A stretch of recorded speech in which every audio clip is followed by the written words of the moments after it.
Mic test. Hello. Good morning.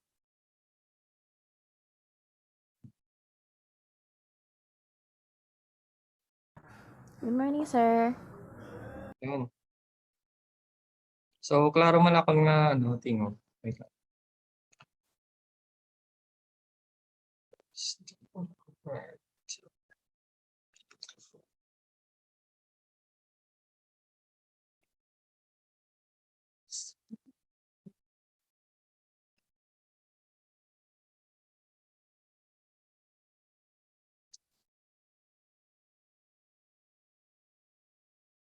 Let's wait for the others to join.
Sir, Yes. sir,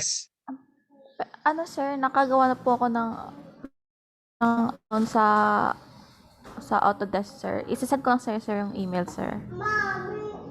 Yes. Oo. Send nyo lang email sa akon para ma-assignan ta kamo sang ano.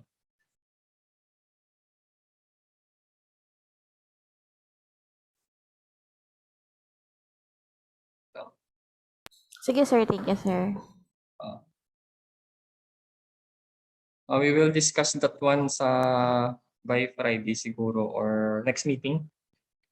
But today we will discuss the history of design, computer-aided design. So history of design, the 3D design and print. So with this sa subong industry naton, industrial revolution. So we have now, wait, where's my slide? Ayun. So we have now the 3D printer. Okay. So I'm not sure if others can join. Or are the others? Wala sila. Sige. Anyway, naka-auto accept naman ang mag-class. Aton nga na Zoom. So we have, can you see my screen?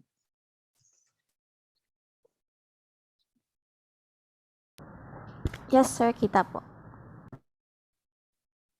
So this is our first topic, no, with regards to computer-aided design. So before we go to our main topic, which is with the use of AutoCAD or the computer software, so we will discuss first the history of design, 3D design, and print.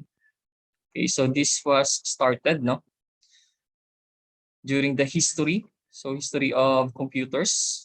So we have here the use of computers na gamit natin. So before the invention or before nag gamit kita sa computer, so usually they use uh, pen and paper or yung ginatawag natin drafting. So sa time namon during ECE time namon sa student pa ako. So we don't have the AutoCAD na subject, no. So we have the drafting or the drawing. So we have the hands-on drawing. May ara kami nga drawing table. Sa layo na siya sa computer lab, sang electronics lab. But then siguro because of the advancement of technology kag sang aton uh, nga industry man, no. So naka-develop sila sang ginatawag naton nga CAD or computer aided design. Okay, so this has been around since the mid 20th century. Okay, so subong lang na siya sa 20th century.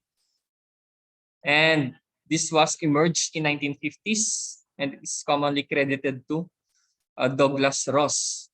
So he's a computer scientist who was working at MIT when the acronym was coined, the computer aided design. So sa time namon niya ano lang pencil and paper lang. And so unlike subong may ara nakita sa software nga ginagamit with the aid of computer, of course. So we have here sa right side si Douglas Ross is explaining the MITTX-0. So it's the first computers now with graphic display. Yeah. So during the time naman, during 19th century or earlier than 19th century, so wala pa kita sang graphic display sa computer. So usually ano lang black and white or green lang na siya usually ang screen naton, CRT pa. Hindi pa sang LED or LCD. And then what happened next? So during 1943, so we have here the first general purpose computer, which was developed in 1943. No, so this is during World War, through the combined effort of U.S. Army personnel and the University of Pennsylvania's Morse School of Electrical Engineering. So this was named. No, it was named the ENIAC. Which is the Electronic Numerical Integrator and Computer.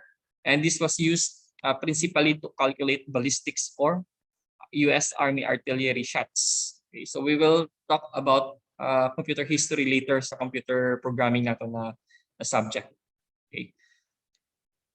But we will discuss some here because it is related to AutoCAD as well.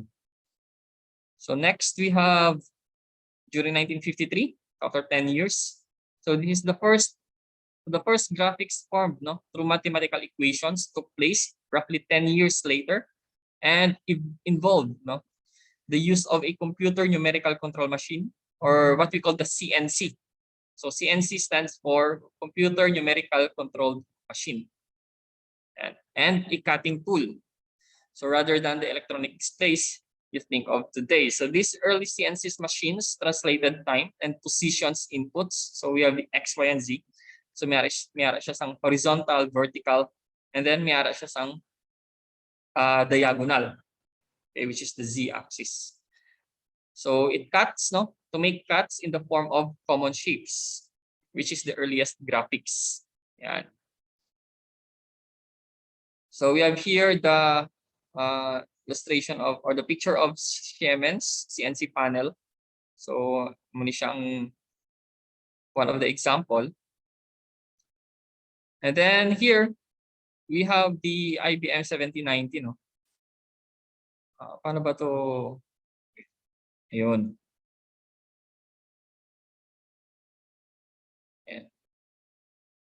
And so 1964, so in the early 1960s, the first commercially available CAD systems were coming out on the market.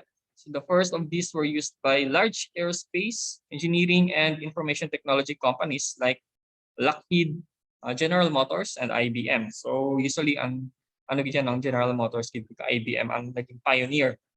Yan. So one of the first computerized graphical display systems, so we have the DAC or the DAC1, which stood for Design Augmented by Computer.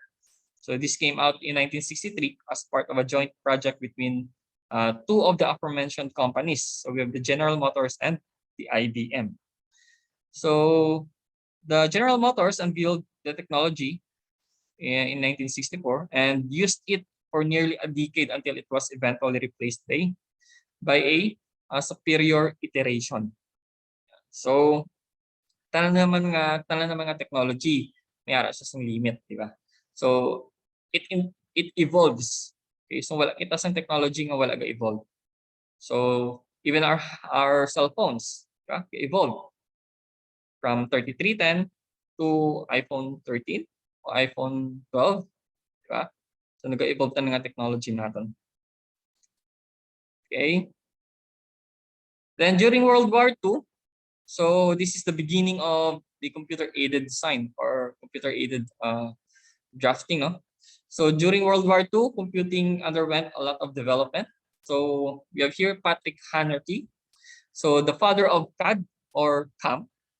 Okay, so developed Pronto, or what we call the programming for numerical tooling operations. So this is the first CNC programming systems in 1957. So in fact, some industry analysts estimated that 70% of all 3D mechanical CAD or CAM systems available today can trace their roots back to Hanratty's original code. Then we have also Ivan Sutherland. So not long after, no, so he developed Sketchpad. Okay, so that was in 1963 as part of his thesis at the MIT. So titled Sketchpad, a man-machine graphical communication system. So users here could interact with the program through a screen. And so makita mo siya already sa right side si Ivan Sutherland, which is operating the Sketchpad systems that he developed. So mayara siya sang mayara kita sang screen, light pen para ma-draft naton, and a set of buttons to set parameters or constraints. So the program overall was primitive in design by today's standards, but it was highly complex for its time. So during sa time nila, very complicated. While it never became commercially available, it did pave the way for later CAD software. So dra man nag-start no ang AutoCAD natin. So more developments arose in the 1960s, including the first digitizer from Autotrol and the DAC, the first production interactive graphics manufacturing system. So this is now the beginning of CAD. Then the start of 1970s, so research slowly turned from 2D towards 3D. Yan. Meron kita 3 dimensions, 3-dimensional design. So milestone in this research include Verspril's NURBS invention, which formed the basis for modern 3D curve and surface modeling, and the development of the paddle or the part and assembly description language by Greyer, Lang, and Braid. So this is another major step forward involving the introduction of automated drafting and machine, or what we call the ADAM. And ADAM was a CAD system designed by Dr. Patrick J. Hanratty, whose company's manufacturing and consulting services. Nag-provide siya sang software for major companies like McDonnell Douglas and Computer Vision. Then of course, we have the CATIA, or Computer-Aided 3-Dimensional Interactive Application, which was released later in 1977. So this brings engineers into the world of 3D modeling. So lain gid ang 2D design kasi sa 3D design. Kung sa 3D design, pwede mo siya maliso. Di ba? So pwede mo siya maliso ang imong model. Di ba? Like sa 2D, yara ka lang sang two-dimension lang. It's like a paper and pencil lang ang drawing. That is a 2D. Well, in 3D, pwede mo makita yung top, bottom, left, right, front, back, side sa yung mga model. So the emergence of Unix workstation in the 1980s truly revolutionized the computing and CAD markets. So a mere decade or two earlier, so CAD software was a proprietary tool for heavy industries. Then by the 1980s, however, commercial CAD systems began to appear in the aerospace, automotive, and shipbuilding industries. So ini gina-required din nila yan, no? So para maka-develop sila sang isa ka airplane or isa ka salakyan. Di ba? So isa sa mga requirement nila para maka-create efficiently is with the use of the software or the CAD software. And then it was the introduction of the first IBM PC in 1981. So that truly marked the beginning of the large-scale adoption of CAD. So the same year saw the release of two solid modeling packages. So we have the Romulus and the Unisolid, both of which enabled users to see exactly what their design would look like in real life. So kumbaga parang may realistic nga output ang iyang software. Then the following year marked an even bigger milestone in CAD history. So this is now the founding of the Autodesk. Okay, Autodesk and subsequent release of AutoCAD. So this is the first significant CAD program for the IBM PC. It was a huge success for Autodesk, with AutoCAD winning the Best CAD Product Award from the PC World magazine in 1986, and it is continue, no? So continue to do so for the next 10 years. So from this point, increasingly advanced drafting and engineering functionality became more affordable. But in our case, so since nag-start ng AutoCAD na software, so until now, no? So yearly nag-develop ang ating na software. So may ara kita AutoCAD 2020, AutoCAD 2021, AutoCAD 2022. So the latest software is AutoCAD 2022, no? But in our case, we will use the AutoCAD 2021. So nga man AutoCAD 2021 atong gamiton. So take note guys that the release of the latest softwares has still bugs. May mga may mga issue. Okay, so just like Windows 11, damo siya issues. So don't upgrade your laptop or your operating system sa inyong PC or laptop. No? Stick lang dali ka mo sa Windows 10. Ayan. Okay, so the growth of CAD software and the internet. So the beginning of the 21st century marked the release of what we call the client-side CAD tools and web-enabled CAD. Yan. So Alebre released Alebre Design in 2000 as the first 3D CAD software able to perform client-to-server 3D modeling over the internet. And Autodesk subsequently released AutoCAD 2000i, which was their first web-enabled CAD software. And Autodesk continued its success into the 21st century with constant updates to its popular AutoCAD product, including tool palettes in 2003, the dynamic block functioning in 2005, and of course the support for Mac OS for the Macs, no, in 2011. So the next decade also saw the growth of the other popular CAD programs. So we have the Revit, the Creo, SolidWorks, and many more. Okay, so there are different meron pagit iba, no, mga popular CAD programs, but I think the most popular, no, ang ginagamit sa mga civil engineers, architects, is the AutoCAD software. So AutoCAD for electrical, AutoCAD for architect, and of course the plain AutoCAD. Yan.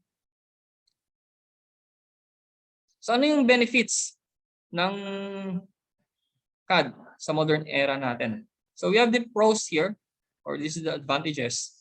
So first, we have the quicker design process. So designers here can create prototypes in mere hours. Manufacturing can follow soon after. And it is cost effective. So there's no need to manufacture physical prototypes when you can use CAD to create hundreds of prototypes that can be improved upon without any cost. So pwede mo siya ma-modify. And ease of use. So CAD programs can be easy to pick up on, and they allow for repeated designs and 2D or 3D drawings. And of course, the last will be the no restrictions. With how sophisticated and complex some CAD programs have become, design is slowly becoming limitless. So, ang upagini no, ang isa sa mga advantage sang atong software with the use of software no when designing is unlike sa pen and paper or pencil and paper na once ka magsala ka sang imo nga gin-design, automatic diretso sa trash can, di ba? So unlike sa software, pag may sala ka landa, pwede mo lang i-press ang delete button, di ba? Then you can revise. So that's the one of the benefit no of the use of the CAD or the software. So ano naman yung disadvantage? Kung may advantages, syempre may isang disadvantage. So software can be expensive. So it costs you thousands of dollars. So buying a CAD program can set you back a lot. So of course, your budget depends on whether you're a hobbyist or running an entire business. So sa aton nga AutoCAD, sa aton nga software, it is an educational license. So may license kita. So no need to buy. Just download the program, then create an account sa Autodesk and give me your name and email address nga gin-register nyo para mahatagan ta kamo sang license. Okay? Then we have the training can be expensive. Of course, training can be expensive. So if you're running a business, you won't want to fork out for staff training for a particular CAD program. So some of mga employees nadala na nila ila training sa ilang course of course ng sa on the job training nila. Yan. Kung sa architect, you have your apprenticeship na sa pagka-apprenticeship nimo, so you have I think 1 year apprenticeship sa imo ginaobrahan or sa imo gina-OJT-han, then dira ka maka-develop sang training. Yan. But some company like small companies, may mga architectural firm, or engineering firm, nag-aano sila no, nag-invest sila sa training para sa ilang employee. Yan, which is very expensive. So the next disadvantage, errors are still possible. Yan. So although gamay lang ni siya. Although ara man siya gyapon ng error. So despite how much CAD has evolved and how sophisticated many programs are, it's still possible to make errors. Yan. Okay? But syempre kung ano ka, techie ka, si undo lang no, control Z no. Or delete, then remake again. Okay? So needless to say, it's clear to see why CAD was adopted across so many industries. So virtually everything in the modern world is created using CAD technology because its design process is so sleek and so powerful. Obviously, the pros and cons of CAD are susceptible to change. So CAD is still evolving, and with it, so too will its advantages and disadvantages. Of course, kung nag-evolve ang technology, then ang iyang advantages and disadvantages nag-evolve man. Okay, so stick.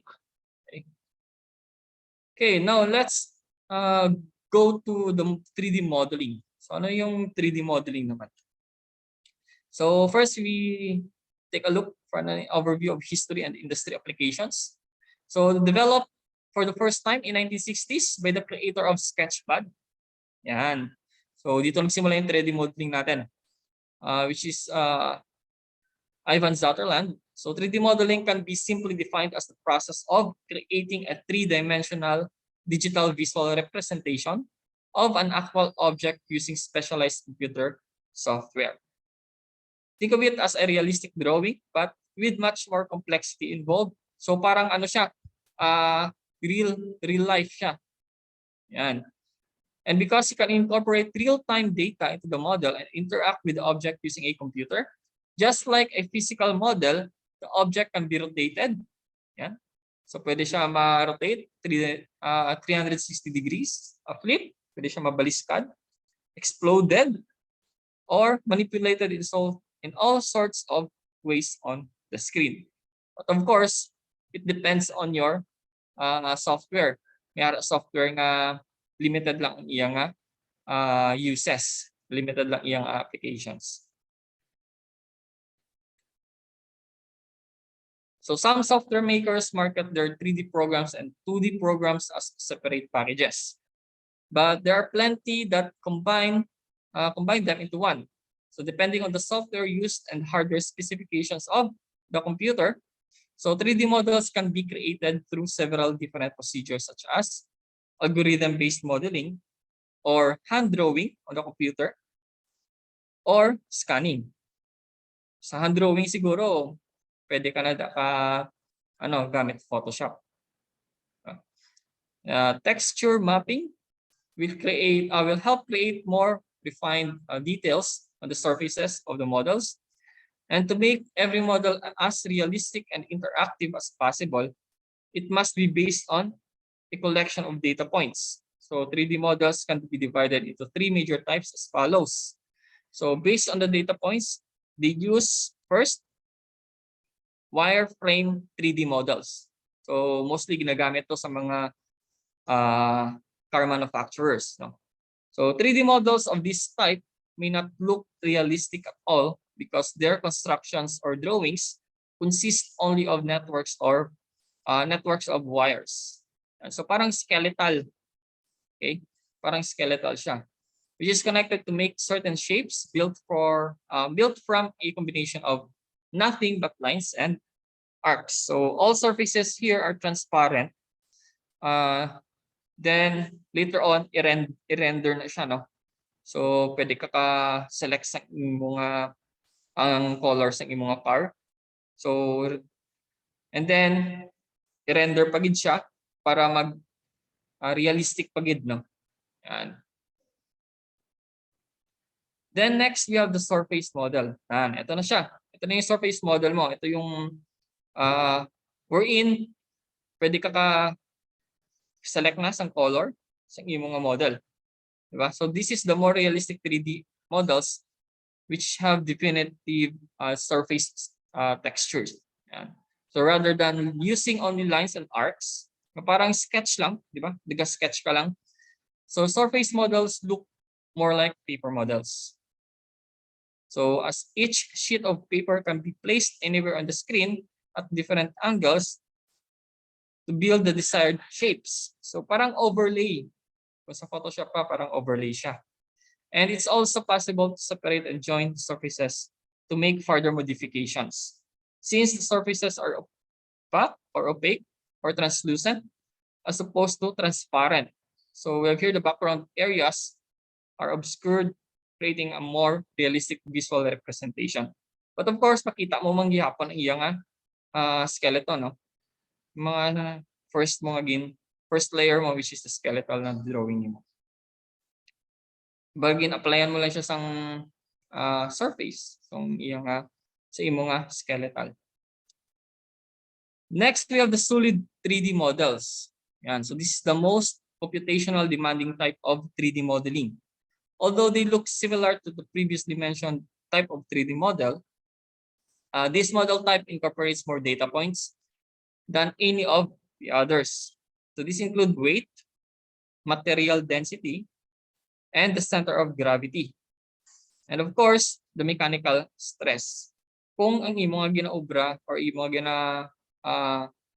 drawing for your model is related sa mga gears, no? Yan, so it must include the mechanical stress. Not only is a solid model the most realistic, it's also the most widely used in engineering to make prototypes. Okay, so later on we will discuss 3D printing, which is ginagamit nila for prototyping. Ito, so this is an easy example of the 3 types of 3D model, no? For a simple cube, Okay, so to draw a wireframe model, all you need to do is make 12 lines and connect them by specifying the coordinates to each point. So parang ganito siya. So you have your first layer, then second layer, third, fourth, and so on. Hasta ma-kompleto mo siya. Okay, so only the lines are visible on the screen. To transform the cube into a surface model, you must cover all the sides with opaque or translucent surfaces. Although you can only see 3 planes in the front, so it's important to create all 6 planes to make it as realistic as possible. So ano yung mga 6? Ano yung 6 planes? Na ito. Front, back, top, bottom, left, and right. Yan. So that is the 6 planes. Okay. So why use 3D modeling? So bakit 3D modeling? So it seems that people have a strong tendency to associate 3D modeling with or only with architectural design. This is not entirely wrong, no? But 3D modeling can be used in just about any industry. Okay, so including consumer products and even educational purposes such as in food. Sa aton case, no? And gaining a visual representation of an object is just one benefit.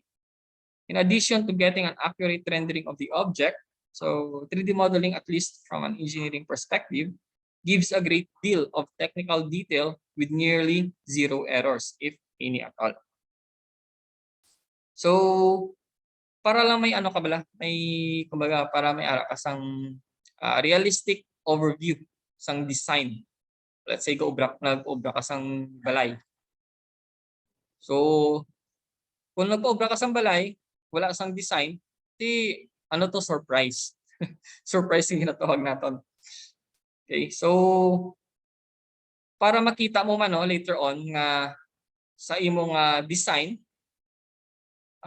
makita mo ang imong ano, what we call that, nga kung may error bala later on or wala. Yan. So when used within the scope of engineering or architecture, such as prototypes of bicycles, buildings design, solid 3D modeling offers a precise resemblance of what the final object. Yan, ito yung tinatawag nating real life scenario. Okay. So, di ba may makita ka ng may mga bagong building soon to rise. Ito yung ano niya, ito yung real life ano niya na image. Yan, soon to rise. 3-story na condo or 3-story na hotel. Yan. So this means that the computer aided design and drafting can help professionals create 3D models for both theoretical in case of prototypes and existing objects such as 3D model of the human heart in much greater detail. So of course, ara na sila nga plano yan. So aside from 3D design nila, may floor plan pa gina sila. Yan. So more accurate 3D modeling opens the door to better planning as well. So we have here architects, no? So architects may take advantage of 3D modeling. Siyempre, exterior nga design ila na. If you subscribe sa kay sino ganina ang most popular na ano sa YouTube? Sino ganina sa isa ka architect? Try to search him. Damo ka na may ma-learn sa iyan, especially if you're into design. So they can try to alter parts of the design, foundation, room layout, everything else, even before the building actually exists. And so it's a better approach than changing a design plan in the middle of ongoing construction work. Then engineers naman and product designers have the same advantages. They can figure out solutions to design challenges well ahead of productions. So some of the biggest benefits. Okay, so ano yung mga benefits naman of using a 3D modeling science? So first, we have your accurate planning. So regardless of the project, professionals can detail an action plan with surgical level precision of each step. So isa-isa. Whether the models are theoretical or depictions of existing objects, professionals can work with a precise model And then incorporate yan lang sa mga necessary data points. So this is based also on which they can scrutinize every part of the object in a more convenient way. So pag naghahambal si architect na hindi pwede, isundon na lang hindi pwede. Okay. Pero kung may ano pa, may chance pa hambal ni civil engineer, pwede pa, may chance pa. Ano pa ng stable pa ang weight naton, stable pa ang second floor, stable pa para sa balcony. Yan. So automatic si architect ano niya naman, i-edit niya naman to ang dingding lang. So ma-adjust siya. Okay? Ma-adjust siya ng mga 0.5 meters para sa balcony. Yan. So they can figure out potential weaknesses in the structural integrity of a product or site, and then implement changes to the model itself rather than to the actual object. So avoiding mistakes with costly consequences later in the process. Kasi isa naman na ay sabi ni client, magdadagdag tayo ng additional balcony. Yan. So tutok-tokon na naman tong dingding. Siyempre tapos na yung project. So much better nga in the middle of the process, dira pa lang, maano ka na, mahambal ka na sa imong architect or civil engineer nga if possible makabutang ka sa balcony sa imong balay, di ibutan na nga daan. So dira nakasulod ang 3D modeling, so accurate planning. Sir, amo ni ang iyang 3D model kung magbutang kita balcony. Okay lang na sa imo, sir, amo ning design. Yan. Yan na siya sa accurate planning. Then we have real world visualization. Yan, ito na. Sir, okay na yung structural design. Ito yung natin, ito yung realistic visualization or realistic views ng imong balay, sir. May balcony na di, sir, namin na. So one of the greatest advantages of 3D modeling is that the data points can be anything to do with the object itself or external factors. So such as weather and possible interactions with other objects, including humans or users. So when building a car, for example, so 3D modeling can provide an accurate depiction of how well the vehicle will run while exposed on heavy rain, or various wind speeds, slippery road conditions, or a situation where the driver pushes the engine to the limit. Although test results based on a computation alone cannot completely replace the need for test drives, the data can at least provide a reliable reference point. So dira na sila din based sa ilang specification. Okay? So dira na sila based sa specification sang salakyan based on the data na gin-analyzed, no? With this of simulation. Yan. So based on those data, engineers and designers have a good idea of whether to make changes or validate the design plan for production. Yan. Then next, speed. Yan. So as mentioned earlier, so a 3D model can be drawn from the ground up or from scanning an actual object. So this eliminates the boundaries of what professionals can do with the model. So in other words, the applications are limitless.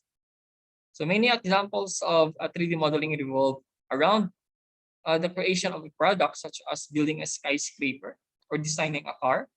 But there is no rule to suggest that it cannot be used for the opposite function too, like demolition of a building. Yeah? So ano ang simulation pag nag-demolition ka sa building? So pila ka meters ang affected area. So syempre mag-demolish ka, let's say 10-story nga building, demolish mo. Diba? So mostly pasasabugin niya ng bomba na. Or mostly ang naging pasabugin gid. And then ang iyang area sina or concern sa pila ka diameter ang iyang ang cost sina sang pag-demolish ng building. Yan. So with the use of simulation tool, so pwede mo distinguish, no? Pwede mo automatic makita or malantaw kung pila ang damage niya or pila ka, ano ang range sa iyang damage. Yan. With 3D modeling, demolition engineers can more quickly determine the most efficient way to demolish a building without creating unnecessary damage to the surrounding area. So when the speed is a critical factor, such as in rescue attempts in burning buildings, so 3D modeling offers a reliable method to develop plans of actions more quickly. Yan. So pwede man sila develop some exit plan or fire exit way sa imong mga building.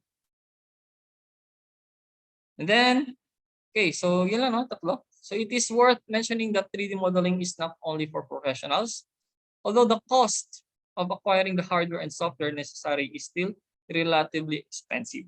So students and hobbyists can play with 3D modeling to get familiar with designs or even create simple objects such as furniture, toys, household items, and other creative designs. Okay, so ito na. I think this is the last part. Still have 15 minutes. 3D modeling design for 3D printers. And so whether or not you realize it, 3D printing has been around for decades. So subong gani meron na no ng with the use of 3D printer, ano na obra balay. I'm not sure if you saw that video sa Facebook. Ang ila ginabala instead of inang PVC na plastic which used in prototyping, semento. Ayan. Iba naman clay para mag 3D print sang para mag ano tawag ceramic. Ayan. Mga vase wala. So although it was not until recently that the price for the machine has plummeted to the point where many, if not most, people can purchase consumer grade 3D printers for everyday use. Diba, mga pilang price mo sa mga ano, sa pinakabarato din 3D printer. Try nyo search dabi. 3D printer pilang pinaka barato, I think less than 10,000 no. It range siguro mga 10 to 20,000 no. Mga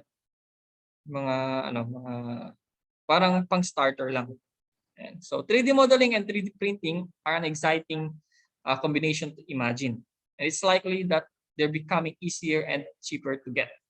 So it is easy to assume that all 3D modeling can be brought to life using a 3D printer, but that is not always the case. Although there is no limitation on the size, shape, and level of details you can make with 3D modeling, ang 3D printers naman nato niya is not designed to create high quality objects. Okay? So miyara na depende sa imo 3D printer. So syempre, kung gusto mo ang dako imo nga output sa imong mga prototype, kita ka man sa dako mga 3D printer, di ba? And of course, it has a maximum layer of resolutions, print size, and colors. Okay, so wala pa kita sang colored na 3D printer. Although may ara siya, pero tig isa-isa lang. Okay, so hindi pwedeng idungan mo ang unlike sa printer nga ano ya, na sa papel na pwede, di ba? So certain brands also work with proprietary filaments. Ito tawag natin filaments. Ito yung kung sa printer nga paper, tawag natin ink, no? Or dye ink or pigment. So sa 3D printer we have here the filaments. Yan. So as technology develops, however, it isn't far-fetched that 3D printers will be in millions sooner rather than and so the combination of 3D modeling and 3D printing allows anyone and everyone to be engineers, architects, designers, and to some extent, inventors. So people can pour their ideas into more realistic models without spending too much money creating life-size prototypes. And even students can take part in the excitement by drawing creative ideas in 3D modeling and printing those ideas into physical objects anybody can interact with. And of course, it takes time to understand everything there is to know about the process, but the skill set required to build 3D models is far from impossible to learn and master. So generally speaking, 3D modeling is the process of forming a computer object into a desired shape and size. While there are several popular modeling techniques, the most common involves forming objects out of a three-dimensional polygon mesh. So this is the uh, most common most common way, okay, to model an object. Okay, so with the use of polygon. So rather than starting from scratch, the most widely used strategy from forming such object is to begin with a simple mesh object, often called primitive, and then reshape natin siya into the desired form.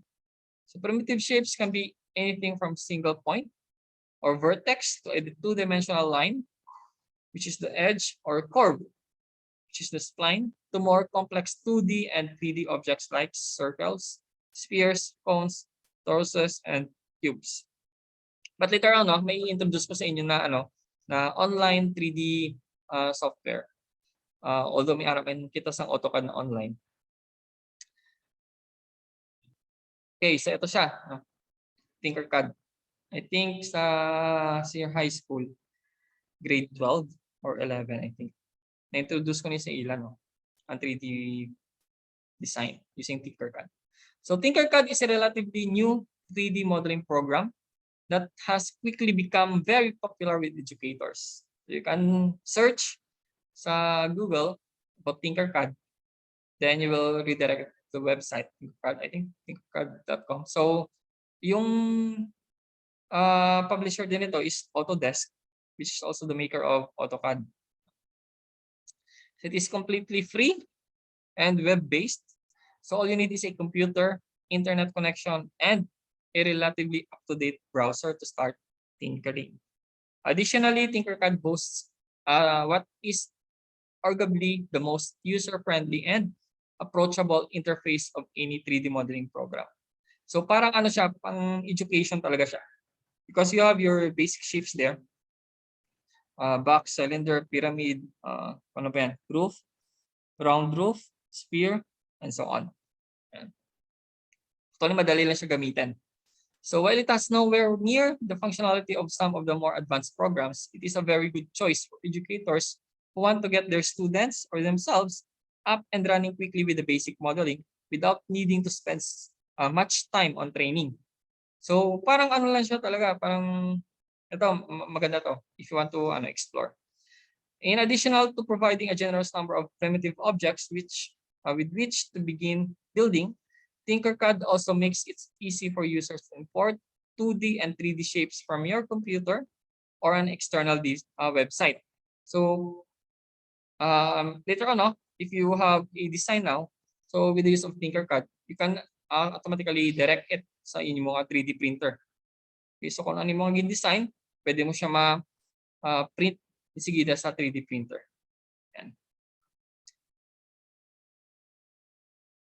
Okay, so let's talk about the printing basics.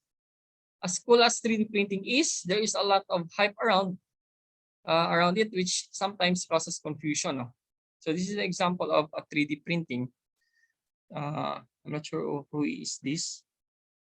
Pero may filament siya, and then it is 3D printing. So 3D printing is a limitless technology in the sense that there is no end to the things it can make. So still, that doesn't mean that it can make anything without limitations. So 3D printing can make things that no other manufacturing method can. But it has rules. Okay? It has rules that need to be followed to ensure success. So there are different types of 3D printing as well. And each type comes with its benefits and drawbacks. So tingnan natin. So we will be discussing these following sections here. So ano yung 3D printing, types of 3D printing, how do the FFF printer works, the anatomy of the FFF print, and supportless 3D printing and the YHT, and the wall thickness and tolerances. So ano ba yung 3D printing? Okay. So 3D printers are just tools, the same as any that you'd find in wood shop or garage. So these tools make cool things, but not on their own. And just because something is made with that or we'd say an electric drill press, so that doesn't automatically make it better than something that isn't. So it's the things that people like you are doing with these tools that make them cool. So I'm not saying that 3D printing isn't cool by itself, but 3D printing lets you create things, test them, change their design, and try something new quickly until you get it right. So it makes things of incredible complexity, and because it's additive manufacturing, so it generates comparatively little waste. So gamay lang siguro gamay lang gid nga waste, no? Unless magsala ka sa imong mga design, mag-print mo na. Okay? So the availability of cheaper and faster 3D printers means that there's a chance that there's a 3D printer near you. So there is aton, I think sa kay Mang Jose ba yun? Ga-offer siya sang 3D printing, no? Kay Mang Jose. Sa, I think, tingnan siya lapit. I think sa McKinley or Magallanes Bay. But you can search, no? Mang Jose Robotics sa Facebook. I'm not sure if para pa. Okay, go-work siya sa City Hall, sa Rawa City Hall. Mang Jose. Mang Jose Gemay. Nalipat ako sa name. Ayun. Yung page niya is Pinoy Robotics and Programming. Search nyo na lang. Pinoy Robotics and Programming. Ano ko man, i-share ko sa share ko sa group natin. Nag-offer niya siya sa 3D printing. Okay.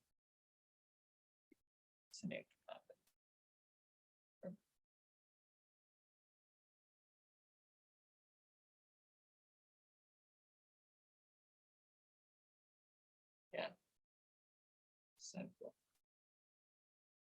Then if you have later on, pag may mga project ka mo or sa inyong thesis later on, you can consult him. Okay, so what defines 3D printing? Okay, so there are many different types of 3D printers. Diba, hambal ko gani.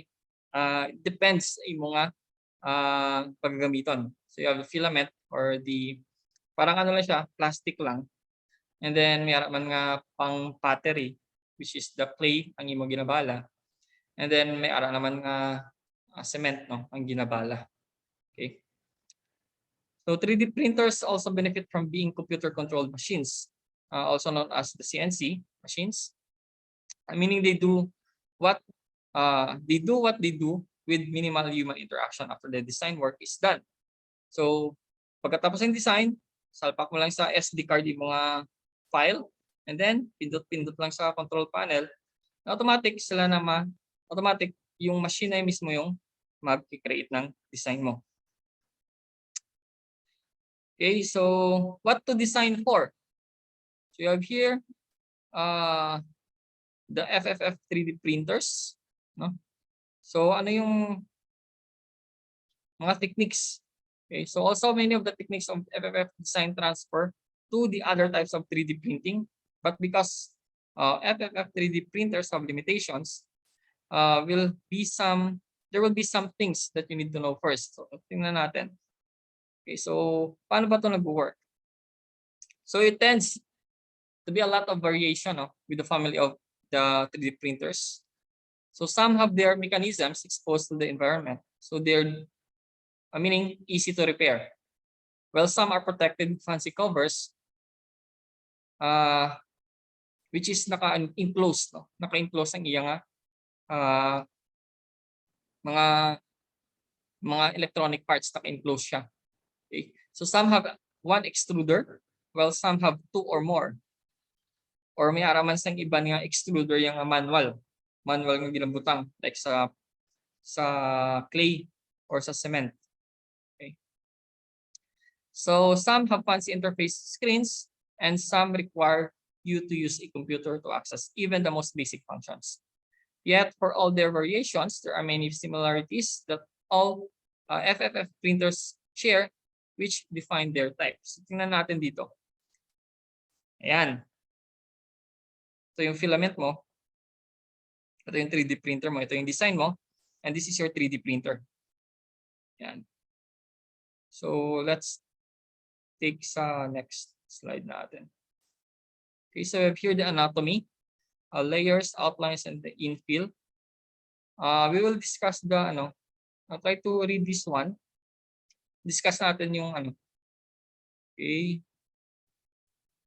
Kasi ito yung importante. Ito, overhangs and support. Yan, ito yung mostly na very complicated. Tingnan natin. Tinatawag natin Y, H, and T.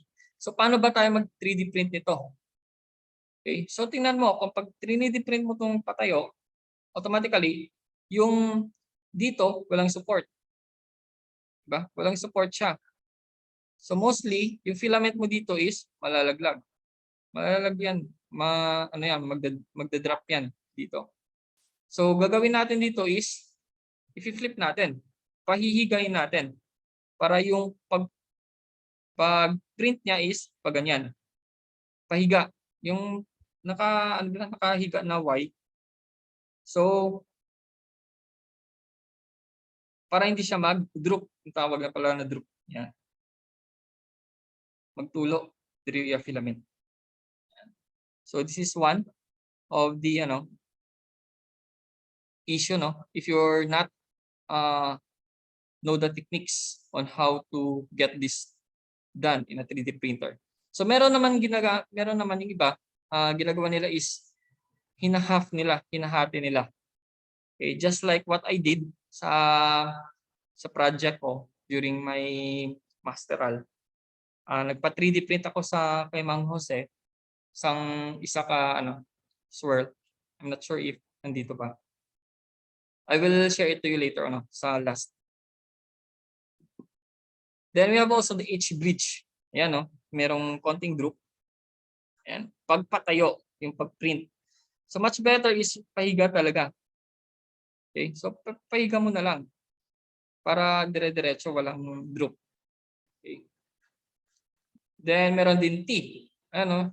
Pangit. Kasi print mo yung design mo, patayo. Tapos walang dito, walang support. Okay, walang support. So nagdo-drop siya. Okay, nagdo-drop siya. Then of course, yung thickness.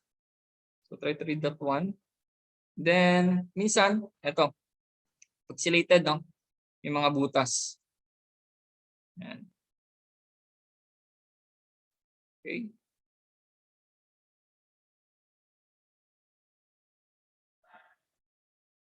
So try to read the summary. I will show to you the, I will stop share. I will share to you what I did. Or ano yung ko. 3D, ginawa kong 3D design.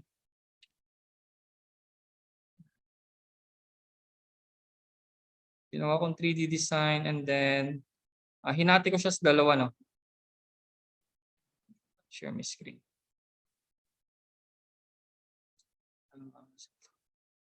Okay.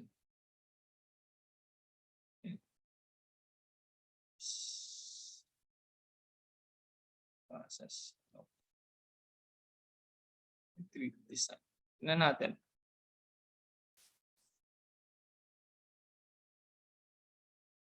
Medyo mabagal yung internet.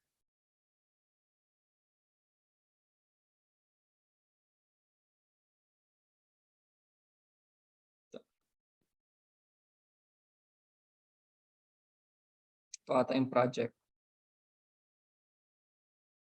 Yan. Kasi gumawa ako ng project namin during my masteral is automatic feeder machine. Automatic feeder machine. Pero yung hindi ko dito print is yung hindi ko dito 3D print or wala akong makitang material ito. So hindi siya tawag dito. Wala kang locally mabibilhan ng ganito. Anong tawag dito? Kalimutan. Ogre pala, Ogre. So ginawa ko is naghanap ako ng design. And then, parang dinuplicate ko lang, pero nirefine ko yung design. Ito kasi parang staircase to eh. So, nirefine ko yung design niya, ginawa kong ganito. And then, kinausap ko si Mang Jose na if possible to. So, possible naman na ma-3D print siya, pero kailangan na hatiin. So, what we did is, eto, ginawa ko siyang half. Para lang, ito yung output niya. Ito talaga yung output niya na design. Okay, so makikita mo na parang lahat merong may nakaano siya, may nakaabang na guide sa baba bago patungan. Okay, so hindi siya magdo-drop. Ito.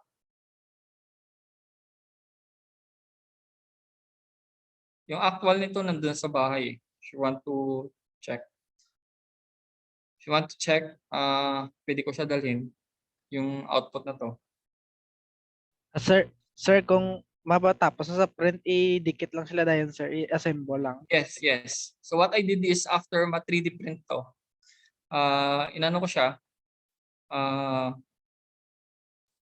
dinikit ko siya using mighty band. Tapos you need to sandpaper. Yan. Hinati ko siya. Kailangan mo siyang ihatiin. You can explore Tinkercad. Ito yung website niya, tinkercad.com. Then you can create some Pero explore tani siya next meeting. Okay, because we are running out of time. Okay, so that's it. And we will continue our discussion with module 1. I think this is now 3D design. Ito yung natin. Let's stop share. So we will discuss next the 3D design with Tinkercad. Yan. So ang notes naman natin is nandiyan sa sa Neo LMS. So sino yung sino pa wala access sa Neo LMS? So we will discuss the 3D design. So this is the continuation of our module 1 using Tinkercad. Yan. So try to explore the website no. Yan. Okay? So questions, clarifications